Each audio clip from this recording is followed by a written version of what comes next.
Last time we looked at the logic, the architecture of the thing. Today we're going to go lower than logic, down into the body, because you can argue your way out of a bad idea. You can't argue your way out of what got wired into your nervous system. So let me set the scene. October 19th, 2009. I have a mystical experience, the freest I ever felt, and I walk straight into a fundamentalist evangelical church. And they sit me down and explain the rules. The big one: you don't touch anybody until you're married. And not just that, even the wanting is a sin now. That normal, wired in, every human has it desire, sin.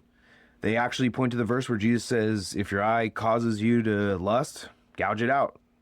Welcome aboard. And right before New Year's Eve, I had been volunteering in the high school ministry, and I watched the youth pastor get up in front of a room full of 15-year-olds and testify that before he and his wife were married, they slept together. And so, God cursed their sex life their whole first year of marriage. Punished them. He said it like it was wisdom. That's the water I was swimming in. So New Year's Eve rolls around. All my church friends are packed in the church auditorium, ringing in the New Year's, absolutely cracked out on Monster and Red Bull because caffeine was obviously the only vice that was still left. And where am I? Home. On the floor, fasting, crying, begging God to reach in and remove my desire for physical connection with a woman. 27 years old. And notice what that was, because it's the whole episode. That wasn't guilt. Guilt says you did a bad thing. Make it right. Move on. This is older and heavier. It didn't say I did something wrong. It said I was something wrong. That's a shame. And I swam in it for years without ever knowing its name. This is the psychology, not the arguments, what the arguments do to a person in a body. And I'm not describing just a stranger here. This was what was inside my own head. And I wanted to say something straight to you, especially if you're still in it, in the evangelical Christian world. I made this carefully on purpose. And every example here is me, my stories, my 15 years, my own head. I'm not here to tear you down or your church or the people you love. I gave this thing 15 years of my life, and I'm not standing outside throwing rocks. I'm standing in the wreckage of my own house showing you what I found in the walls. And I'll be honest with you, it took me years to see any of this. So if it doesn't land or it makes you mad or you want to argue with me, that's fine. That's actually good. Take what's useful and just leave the rest. I'm seriously not trying to take anything from you. I just want you to be able to look. Now, keep that same thing in the corner of your eye that we watched last time. The quiet thing underneath your thoughts, the part just watching all this, already okay. Actually, you know what? Let's do it right now for a second. Don't follow the thoughts. Just notice who's aware of them. The quiet presence right there. Hold on to it. We're going to need it at the end. Now, pull this thread with me. Inherited shame. Here's the word I want you to sit on. Inherited. Nobody hands a kid shame with a permission slip. It gets installed before you even are old enough to vote on it. You're 3, 4 years old, and the people you trust most in the world, the ones who tuck you in at night, are the same ones teaching you that something in you is rotten from the jump. You can't push back, you don't have the tools yet, and it rides on the very same voice that says, I love you. So it doesn't land like a doctrine you could argue with someday. It lands like a plain fact about who you are. And here's the engine at the center of it. Shame does not make people behave better. It makes them hide. Guilt can point you toward repair. Shame just points you into the dark. So the more shame a system pumps into a person, the more secrecy it manufactures. And the more secrecy, the more the exact thing it was trying to stamp out. I lived that. The shame never once shrank the struggle. It fed it. Because now I wasn't a young guy with a normal desire. I was a young guy with a filthy secret. Now, let's look at how differently the founder moved through the room. The woman at the well. The woman that they already had stones in their hands for. He never once walked up to a hurting person and led with their shame. Not one time.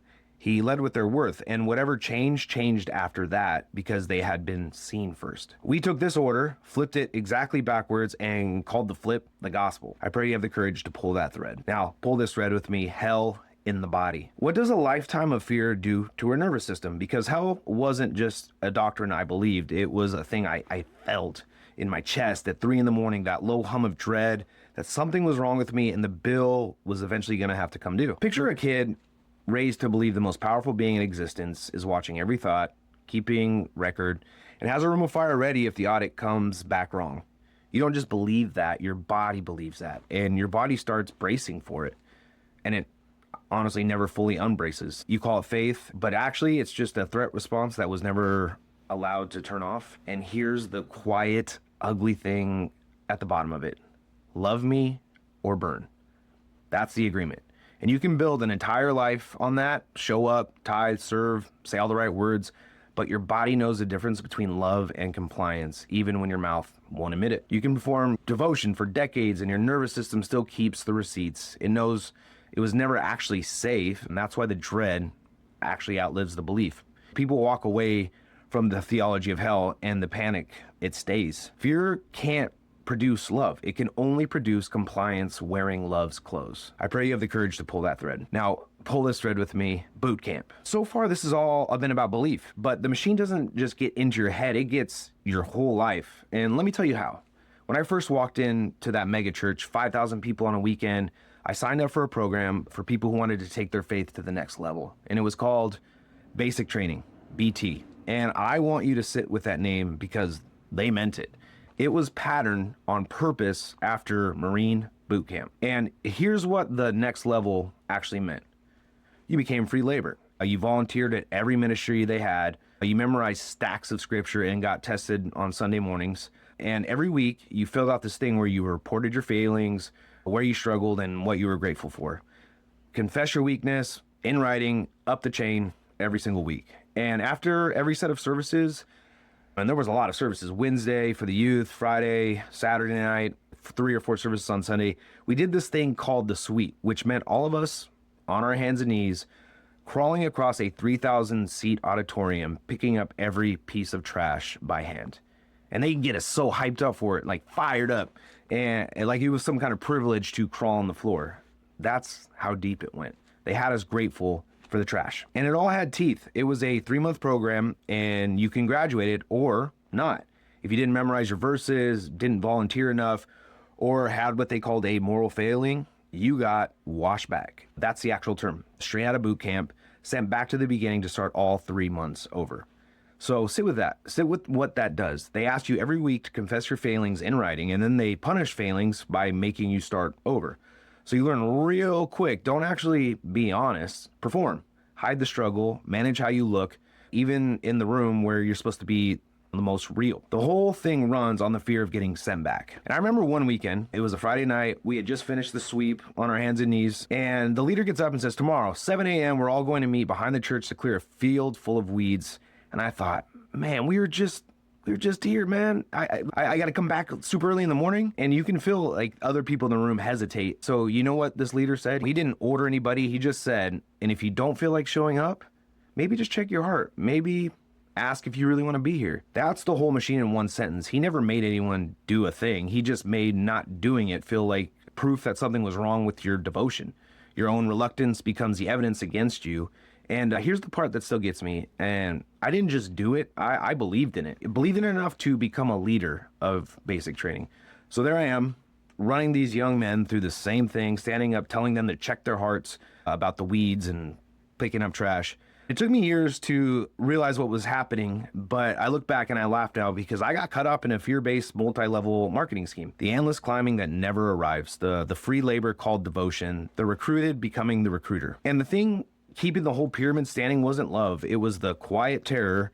If you slowed down, if you asked a question, if you didn't show up for the weeds, your heart must not be right with God. I pray you have the courage to pull that thread. Now pull this thread with me, the kill switch. So how does the system keep you from thinking your way out? It installs kill switches, little phrases that end the thought before it can even finish. You already know them. The heart is deceitful. Don't trust your feelings. Lean not on your understanding. That doubt you're feeling, that's the devil talking. My ways are higher than your ways, so don't expect it to make sense. This is the one I heard all the time when I would try to present something. Well, what you're saying isn't true because the Holy Spirit confirmed it for me. Every single one of them does the exact same job. A real question comes up, the phrase fires, the thinking stops. So you just change the subject inside of your own head. And notice, my ways are not your ways. It sounds humble, holy even, but watch what it actually does. You raise a contradiction that genuinely doesn't add up, And instead of facing it, it goes, well, God's ways are higher. You can't expect to understand. The unanswerable question just gets filed under mystery and quietly walked away from. It's not humility, it's a trapdoor for anything that doesn't hold together. I didn't know how deep those ran until I started asking honest questions out loud, and I'd watch people reach for one, not to answer me, just to make the question disappear, to make me the problem instead of the thing I was pointing at. And this happens to me now. Just recently I posted a clip, the one where I point out that in the book, the devil can't do anything without God's permission. It's not an insult, it's just what the text says. And a pastor from the very megachurch I went into the comments. He didn't argue with the verse. He doesn't engage the point at all. He just posts a picture of one line. We wrestle not against flesh and blood. That's it. That's the whole response. And look what it does. It doesn't answer anything. It relocates the entire conversation into the spiritual realm where nothing can be examined and no one has to explain anything. Translation? This isn't a real question, it's a spiritual attack. You're not thinking, you're being deceived. The switch fires, the thought stops, I get quietly reclassified from a guy with a question into a guy with a demon. And then hold on to that verse, Ephesians 6. We're going to see it again in a minute, and the second time, it won't be so polite. And when I watched the exact same reflex jump the fence, the same folks trained to shut down their own doubts, the devil's lying to you, started shutting down every uncomfortable fact about a certain leader with fake news, witch hunt, you've just got derangement syndrome, same switch, different hand on it. Because once you've been taught your whole life that questioning the anointed thing is the sin, you will defend the next anointed thing the exact same way. You were trained for it. And that's what fear does. It doesn't make you dumb, it makes you safe from your own questions. And love does the opposite. Love can sit in the not knowing. Love can hear a hard thing and go, let me actually look into that. Fear needs a switch. Love can leave it off. So here's all I'd ask. Next time a question comes up about the faith, about the leader, about any of it, and you feel that reflex to reach for that switch, just notice it. You don't even have to answer the question yet. Just notice that something in you wants to make that question go away. That's noticing. That's the part of you the switch was built to keep quiet. That's your own inner authority. It's really still alive in there. I pray you have the courage to pull that thread. Now pull this thread with me. The things you cannot choose. Now here's the one that took me years to let myself feel. They told you believe. Just believe. Have faith. And when the doubt crept in, when some part of you looked at a thing long enough to notice it didn't quite add up, you felt it as a moral failure. Like you were doing something wrong. Like if you were just a better Christian, you can make yourself believe harder. So let me ask you something. Can you actually choose to believe something? Try it right now. Can you choose to believe the sky is green? Believe it. Go ahead. You can't. Belief isn't a lever you can pull. It's whatever your mind does once it's convinced of a thing. You can't force it any more than you can choose to find a joke funny or choose to be attracted to someone you're not. Belief happens to you. Now, hold that up against the whole arrangement. The two people, identical lives, same kindness, same love, same everything, except one lands on the right beliefs and one doesn't. And the system says one of them deserves to be tortured forever for a conclusion their mind arrived at on its own. For something they could no more choose than they can choose their own height. And believe me, I wish I could choose my own height. Short king. And here's the part that's actually about you, not the doctrine.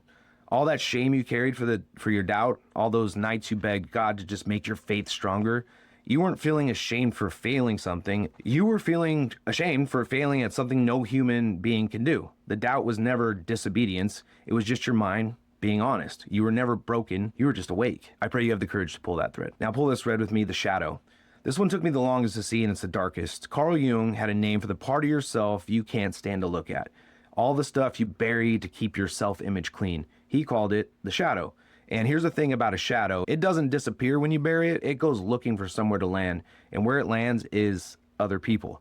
So the thing you hate loudest out there is almost always the thing you are most afraid of in here. So take a whole community, teach it that it is the light, the pure, the saved, the good. Now, where does all that dark go? The doubt, the desire, the rage, the parts of you that don't fit the testimony. It doesn't evaporate, it gets pushed down, and then it gets pushed out onto the sinner, the outsider, the gay kid, the doubter, the demon behind every disagreement. Hell isn't just bad theology. Hell is where a frightened church puts everything about itself it couldn't bear to face. If you want the cleanest example of the shadow in the evangelical world, it's Ted Haggard, founder of a 15,000 person megachurch, president of the National Association of Evangelicals. He had the ear of the White House, and he campaigned publicly and hard against gay marriage.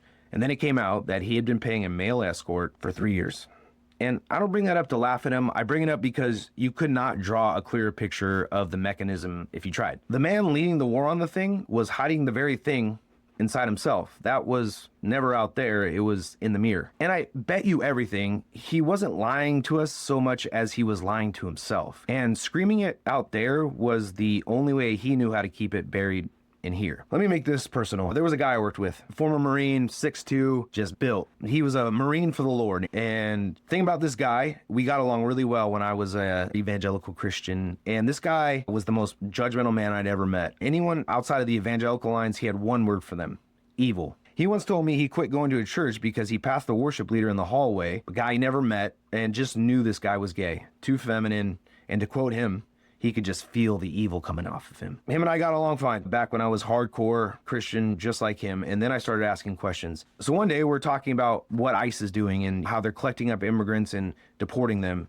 And he said, you know what? The most loving thing we can do to these immigrants as we kick them out of our country is share the gospel with them while we deport them. And I just asked him one question. I was like, do you really think that's Christ-like? You really think that's Jesus? That's it. That was the whole question. And then I saw like this fear just wash over him because a 6'2" Marine stands up, starts reciting Ephesians 6, the armor of God, swinging an imaginary sword, raising his imaginary shield, trying to cast a demon out of me, his friend, for asking whether Jesus would deport somebody. And there's that verse again, Ephesians 6. The pastor in my comments used it to make my question disappear politely from a distance. This guy, this Marine, used the same chapter to swing a sword at my head. Same passage, same job, just one of them had the decency to do it with a meme. 10 minutes after I left, it hit me. He was doing to me the exact same thing he did to that worship leader. He wasn't seeing evil out there in the world. He was terrified of the softness and the doubt inside himself. So it had to land somewhere, on the immigrant, on me, on the stranger in the hallway. He wasn't casting a demon out of me. He was casting one out of himself and using me as the mirror. Because the louder someone screams evil at the world, the closer that thing usually is to home. And once you see the mechanism, a frightened group that needs somewhere to aim its shadow, you start to understand how whole people can line up behind a leader whose entire offer is a permanent enemy to point at. He didn't create the need, fear did. He just handed them a target and told them it was righteous. I pray you have the courage to pull that thread. Pull this thread with me, the ones who pay the most. Here's something I couldn't see from the inside, and now I can't unsee it. All of it. The shame, the fear, the policing lands hardest on women. And I need to slow down here because this one I can't be casual about. I've got 2 daughters. So let's actually follow the messaging. Not one verse, the drumbeat, because no single line does this. The accumulation does. It starts in the garden. God comes asking what happened, and the very first thing the man does is point at her, the woman you gave me. First man, first mistake, first move, blame her. And she's the one who carries the curse for it forever, and we name the whole doctrine after it. Then David, God's favorite, the man after God's own heart. He collects wives and concubines like furniture, and the text doesn't blink, not a word. But then David sins. David sins. And the punishment, it comes, and watch where it lands. His son, Absalom, takes David's concubines up onto a roof and rapes them in front of the whole city to make a political point. And when David comes home, those women, they get locked away for the rest of their lives, kept in widowhood, untouched, discarded. Sit with that. They were declared unclean for something that was done to them. David committed the sin. The women served the sentence. And nobody in that story stops to ask their names. And it keeps going. Paul says women should be silent in churches, that they can't teach or hold authority over a man. Peter calls her the weaker vessel. Verse after verse, century after century, the same low hum. You are less. You are danger. You are the reason men fall. Sit down. Now, here's the thing that should stop you cold. The founder never said any of it. Not once. Jesus never told a woman to be quiet. Never said she couldn't lead or teach. Never once blamed Eve. He let Mary sit at his feet. That's disciple posture. And in that world, it was a scandal. His longest recorded conversation was with a woman. And when he came back from the dead, the whole hinge of the entire faith, he showed himself to women first. In a culture where a woman's testimony didn't even count in a courtroom. He made women the first witness of the resurrection, and the movement named after him spent 2,000 years telling them to sit down and be quiet. And here's why that's psychology and not just history. A girl growing up in that doesn't have to believe a single doctrine for it to work on her. It just becomes the water. Her body is dangerous. Her worth is in her purity. Her voice is a threat. Authority has a man's face. A boy grows up in that same water, learning the same thing about women. So when a man with power treats women with contempt, grabs them, mocks them, discards them. Something in the machine has already made room for it. Not because those people are monsters, it's because they were trained. One verse, one sermon, one weaker vessel at a time to believe that's roughly the order of things. Now look at how it works. A whole system built on controlling desire, and then it hands the responsibility for the desire to the women. Cover up so you don't make a man stumble. Your body is danger. Your worth is your purity. A girl learns before she's 10 that she's both precious and a threat, and that if a man looks at her the wrong way, somehow that's her fault. My wife's story is a version of the same machine. She grew up in evangelical Christianity, and she moved from Colorado to LA to chase a dream. And for the first real stretch of her adult life on her own, and she looks for a community, and she finds a mega church, the kind of church where a lot of the people in the entertainment industry go. It was beautiful from the outside, and inside that beautiful place, the son of the church, a man with power and access, was preying on the young woman there.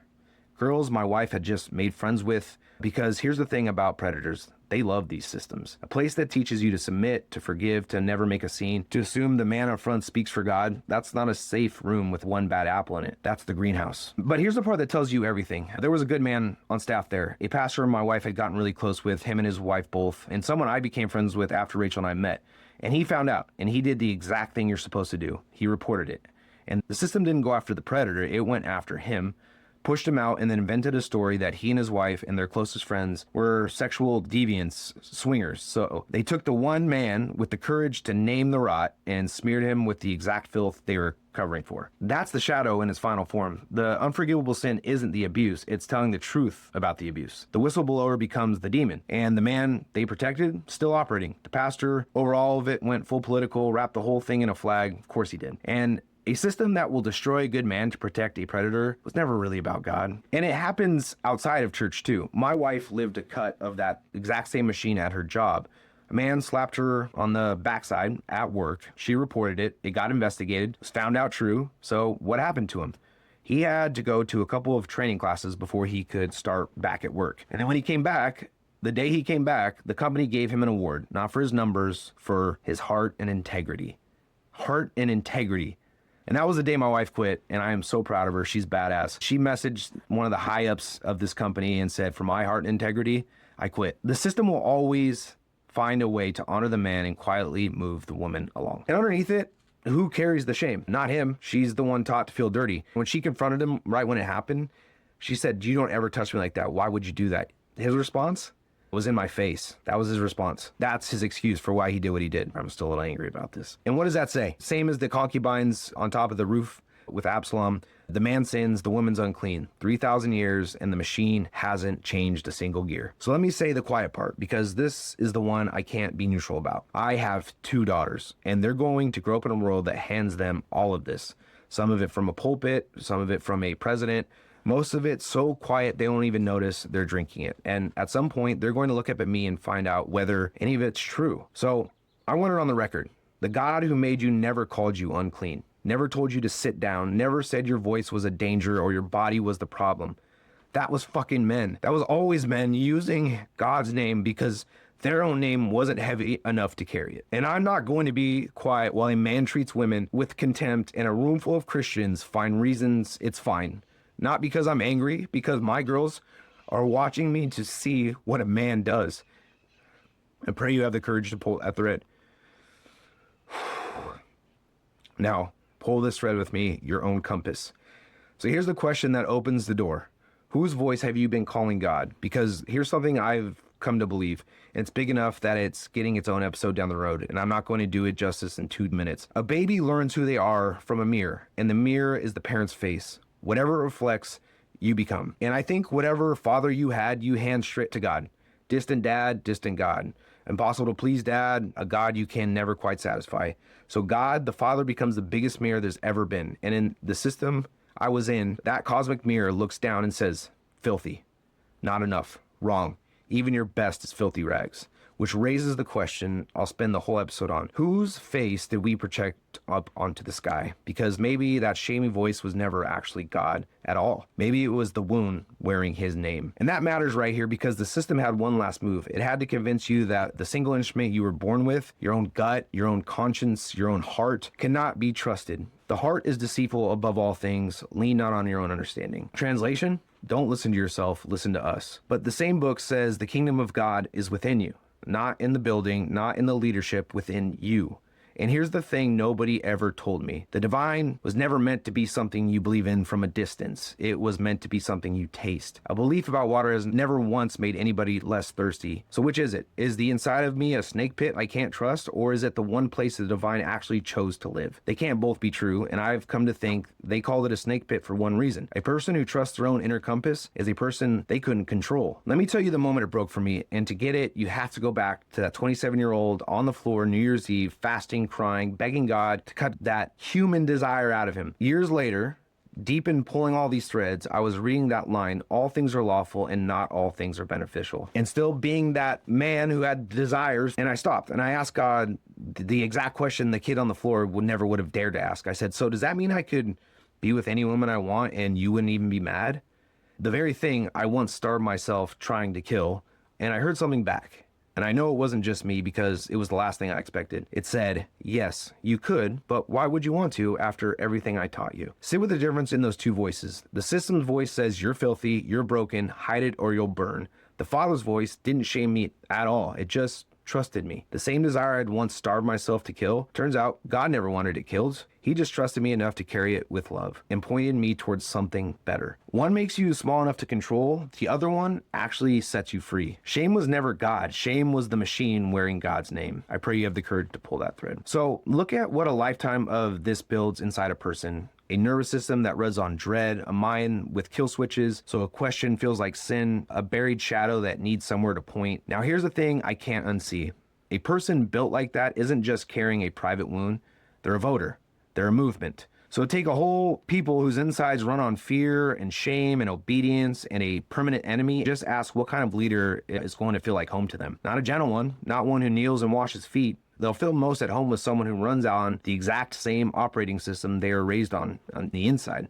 Someone who rules by fear, who needs an enemy, who punishes the one who questions and rewards the one who stays loyal, who cannot stand to be doubted. He won't feel like a betrayal of the faith. He'll feel familiar. I'm not going to say his name. You already know. And honestly, this was never really fully about him. He's just what the psychology built. But here's what I've landed on, and it's the reason I can't talk about any of this without 1 ounce of contempt. I'm not above it. I lived every single piece of this, the fasting, the dread, the hiding, the pointing, and the thing that finally started to heal wasn't a better argument. It was being met one time by something that didn't shame me. That's it. That's the whole cure. Not more fear, less. One drop of real love does what a lifetime of fear never could. And healing doesn't happen all at once. It happens by degrees, one buried thing at a time, brought up into the light and not punished for existing. That's the work. That's what coming home actually feels like. And maybe that's what actually is being born out of all this. Not a better set of beliefs about God, a different way of knowing God altogether. Not from a distance, not off a page, the way you know you're alive right now. There's a line from the theologian named Karl Rahner I can't shake. He said, the Christian of the future will either be a mystic or he won't exist at all. And a mystic just means someone who got tired of settling for beliefs about God and went looking for the real thing. I think that's where all this is quietly headed, and I think that might be the whole point. Fear builds walls. Love builds an open table, and I know exactly which one of those worlds I want my daughters to grow up in. Next time, the masculinity, what all this fear does specifically to men, and that's the one I know from the inside most of all. I'm Kyle. This is Meticulous Universe. I pray you have the courage to pull that thread.